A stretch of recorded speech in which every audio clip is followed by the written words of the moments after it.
যে গ্র্যাভিটি অনুযায়ী এটা প্রপোর্শনেট হয়নি, সে কারণে আপিলের কথাটা আমরা ভাবছি।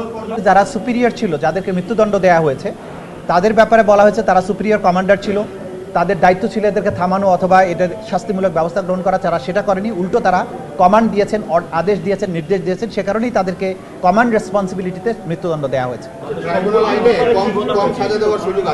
ট্রাইব্যুনালের আইনে যেটা বলা হয়েছে যে ট্রাইব্যুনাল অপরাধ প্রমাণ হলে আসামিদেরকে মৃত্যুদণ্ড অথবা অন্য কোনো সাজা দিতে পারবেন। সুতরাং প্রথম শব্দটা ছিল মৃত্যুদণ্ড, অন্য কোনো সাজা প্রপোর্শনেট টু দি তাদের গ্র্যাভিটি অফ দি অফেন্স, এটা বিবেচনা করে অন্য সাজা ট্রাইব্যুনাল অবশ্যই দিতে পারবেন। কিন্তু বিবেচ্য বিষয় হচ্ছে যে যাদের অপরাধ প্রমাণিত হয়েছে তাদের অপরাধের যে গ্র্যাভিটি তার প্রপোর্শন অনুযায়ী যথার্থ হলো কিনা সেটাই বিবেচ্য বিষয়। আমরা সেই জায়গাটাতে বলছি যে গ্র্যাভিটি অনুযায়ী এটা প্রপোর্শনেট হয়নি, সে কারণে আপিলের কথাটা আমরা ভাবছি। না, সেগুলো তো আমরা বলেছি, আদালত অবজারভেশন দিয়েছেন।